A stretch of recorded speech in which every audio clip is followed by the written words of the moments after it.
Welcome to Retina Consultants of Houston. Hello, I'm Dr. Richard Fish of Retina Consultants of Houston. Today we'll be talking about positioning for patients who have had vitreoretinal surgery.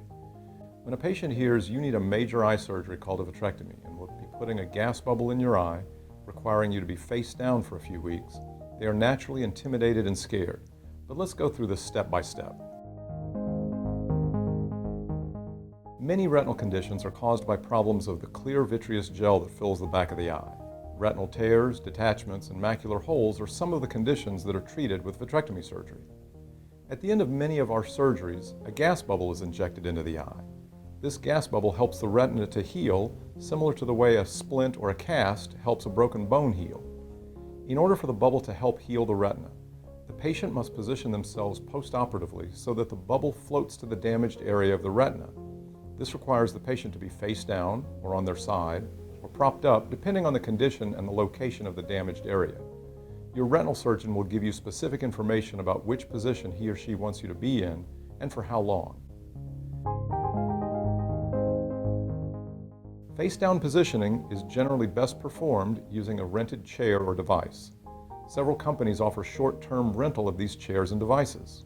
Alternatively, many patients can comfortably position face down at the kitchen table by using good body mechanics. The key is scooting the chair back, folding the arms on a pillow, and resting the head on the forearms, keeping the neck and back straight. The most common mistake that patients make is hunching over, bending the back and the neck like a shrimp. This is not really face down positioning and is likely to make the patient uncomfortable and less likely to do the full positioning required. Gas bubbles are usually either a short-acting gas, lasting 2 to 3 weeks, or a long-acting gas, lasting 6 to 8 weeks. During that time, patients can expect that vision will be very poor and limited as gas interferes with the optics of the eye. Eventually, the gas bubble is absorbed by the body, becoming smaller and smaller. By then, the retina is usually fully healed and vision improves.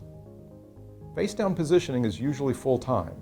However, patients can get up normally for meals, to bathe or shower as normal, to go to the bathroom, and to briefly stretch a few times each day. For sleeping, special rental devices can be attached to the bed to allow for face-down positioning through the night.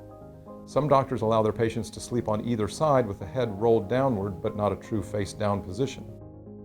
As much as possible, any patient with a gas bubble in the eye should avoid sleeping on the back, as this allows the gas bubble to float into a position where it can cause complications. Other retinal conditions require the patient to be on their left or right side, propped up but angled to one side, or sometimes even straight upright. Be sure to ask your retinal physician which positioning regimen he or she wants you to follow. During post-operative positioning, activity is usually restricted. Eye drops can be given, with the patient briefly extending his or her neck to make medication administration easier. No physical activity is allowed, and very limited reading, as this causes back and forth movement of the operated eye. Limited work on a laptop is fine, as is watching TV through a mirror attached to the special vitrectomy chair.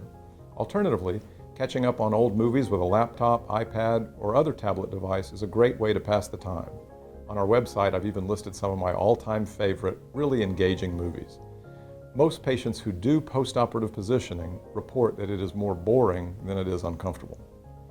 If you're a patient who has had or is getting ready to have vitreoretinal surgery with a gas bubble, you will do fine, particularly if you follow these tips. I hope this video has been helpful.